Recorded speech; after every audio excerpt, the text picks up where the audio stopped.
Hello guys, how are you doing? Welcome back to another video, and today I've got a Cerberus ghost skip guide for you. So before this video begins, I just want to put out there, this is for people who already pretty much know how to kill the boss, know the mechanics quite well. I'm just going to be explaining a method that minimises the amount of prayer potions you have to use, and also it makes the kills a bit more relaxing, although they do take longer as well. So yeah, just putting that out there, and without further ado, let's get straight into the video. So Cerberus as a boss, and if you don't know who she is, 318 combat, 600 hit points, Taverley Dungeon, attacks with all 3 combat styles, level 91 Slayer and a Hellhound task is required to kill Cerberus. Yes, the boss pretty much can't be farmed unless you keep getting Cerberus or Hellhound tasks, and yeah, must be killed in Taverley Dungeon. My suggested setup for this boss is a max strength bonus, to be honest, and your weapon can be a Abyssal Bludgeon or a Scythe of Atur, or Zamorakian Hasta is the one that I use. The Spectral Spirit Shield would usually be recommended for Cerberus, but this is the method you to use if you don't have a Spectral, so you won't need one for this, although you could take it anyway, but it wouldn't really be any point of that. As for your inventory, you'll be needing 4 Guthans and then a special attack weapon, so you can either use a Dragon Warhammer or a Bandless Godsword or a Saradomin Godsword. I would actually recommend, I've recorded a few clips doing this method with the SGS, and it is much better, but yeah, up to you which special attack weapon you take. It won't make a huge difference in general, but always nice to have one and make the most of it. Otherwise, just bring some prayer potions, super combat potion, summer pie if you need that for the agility shortcut, or Keymaster teleport if you want to go straight there, and then other things like an emergency teleport tab, and then also some food as well, and a rune pouch for other teleports. The easiest way to get to Cerberus is by using a Keymaster teleport, which is only obtained though as a drop from the boss, so if you've never killed Cerberus before, then you will have to go the other way, which I will be demonstrating in just a second. So use the Keymaster teleport, and then you can go to one of 3 areas, and if you just peek on the winch to check that there's no one else there, and don't crash them, I have accidentally done that before, but yeah, it says there's no one there, then feel free to go in, and then get ready to pot up, and yeah, just turn the winch, and it will do the rest for you.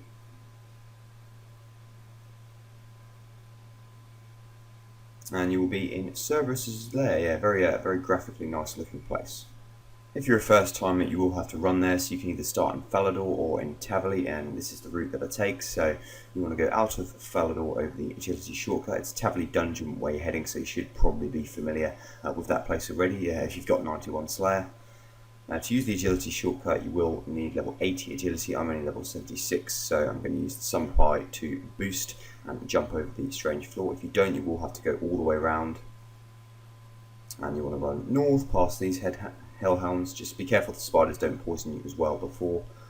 Go to this dungeon, and then you'll come to the same place as you go to for the Keymaster teleport. And then of course you've got the choice of the 3 layers. You might just want to walk this bit and just restore a bit of run, because you may need a little bit of that during the kills. But yeah, that's the other way, and the main way to get to Cerberus if you're out of Keymaster teleports or you're killing the boss for the first time. This method is going to involve manipulating the mechanics of Cerberus to make it so he doesn't spawn many ghosts. So if you've killed him before, you'll be familiar. You get combo attacks every 10, so that's when he uses all 3 attack styles at once. You get ghost attacks every 7 attacks, and then pool attacks every 5th attack. Although there are certain rules to this, so above 400 HP he will not use any ghost or pool attacks at all. Between 200 and 400 HP, he will then start to use combo and ghost attacks, and then between 0 and 200 HP, he will use all 3 of his attacks, and sometimes at the same time, which is what killed me a few times when I was learning the boss. This method is going to involve the manipulation of all of these, so we pretty much only get the combo attack and then the pools attack between 0 and 200 HP, the goal being to successfully skip the ghost attack, as Cerberus does have preferences, so he will use a certain attack over the other, and sometimes will skip the other one if this occurs, or both attacks occur at the same time. I'll now just remind you of each of his attacks. Remember, I am kind of assuming that you do know the boss quite well, so you probably know how to avoid these attacks and what they look like. So the ghost attack, simply switching your prayers correctly, stops you from taking any damage but does smite your prayer. The pull attack, he simply goes grrr and fires pulls. You can avoid this as well if you move the tick before he does it, and it's sometimes hard to predict, sometimes easier to predict. So yeah, usually you'll just take 10 damage there if you are meleeing, and be careful of these as they do damage you if you do not move away.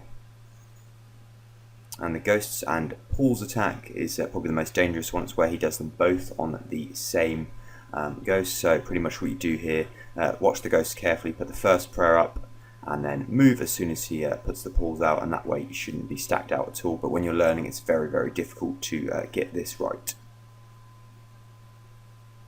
Now, time to put this method into practice. So I can actually explain this method very, very simply. All you do is keep Cerberus above 400 HP for 56 seconds, or we'll round that up to 1 minute just to be safe, and then you have 1 minute to kill him before the next set of ghosts will spawn. So it is basically that simple. And Guthans here is used so you can heal up. You won't need it on your first kill, obviously, but if you want to do it anyway, just to make the first 200 HP a bit slower, as Cerberus does have low defense. The method basically manipulates the attack pattern of Cerberus. You won't get any ghosts on the 14th attack, so usually you'll get ghosts on the 7th attack, which is about 30 seconds in, and then on the 14th attack you'll get the combo providing Cerberus is either under 200 HP or 400 HP, but simply because Cerberus is above 400 HP, and by the time the 14th attack comes, which is about 56 seconds in, she will not summon any ghosts. And then the 21st attack, which is usually when the next set of ghosts would be, Cerberus will use the combo attack instead, as it has that as a preference over the ghost attack. So basically what that means is you would just keep Cerberus above 400 HP for 56 seconds or 1 minute just to be safe, and after that just kill her within 1 minute. And if you don't, the next set of ghosts will spawn. You can just deal with that attack if you need to. So see what I did there, waited exactly a minute to get Cerberus above 400 HP, and then you just got to try and out DPS her and kill her within a minute, which doing this method, I probably did 2 Slayer tasks with this method. It does happen probably 9 times out of 10 kills. You will occasionally have to tank the ghosts a few times, but yeah, the method's very, very effective for saving supplies, and also makes the kills a lot more relaxing too. So yeah, the combo attack just came there, but we've still got about 30 seconds until the next set of ghosts spawn. The Guru attack is coming very soon. Cerberus is under 200 HP, so always watch out for that one. As I said, you can predict it, but usually if you're meleeing, you will take 10 damage, as it's quite difficult sometimes to get there the tick before. So yeah, I had about 20 seconds to spare there before the next ghosts kill, and yeah, barely any supplies used either in terms of prayer potions.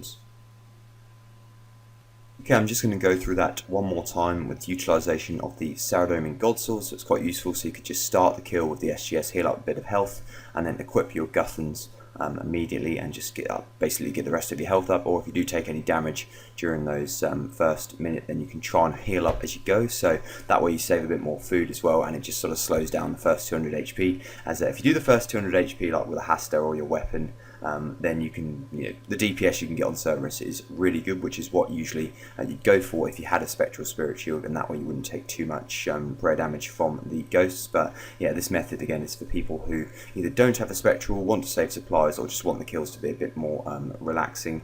And yeah, I do find this method quite relaxing. Sometimes it's a bit tedious having to either use a stop clock or count the attacks. But yeah, so yeah, the combo attack usually comes on about second 45. And then, as you can see, just over 400 HP now, so we're just going to step away in case we shouldn't whack a 31 with Guthans. Perfect. And just wait for that next attack. And then as soon as we're ready, we can then heal up with the SGS and start the kill and try and pretty much just out DPS Cerberus. So yeah, I hope this method has been quite clear. If you've got any questions, please let me know in the comments. Again, to summarise, keep Cerberus above 400 HP for about 56 seconds or a minute, and then you've got 1 minute until the next set of ghosts spawn.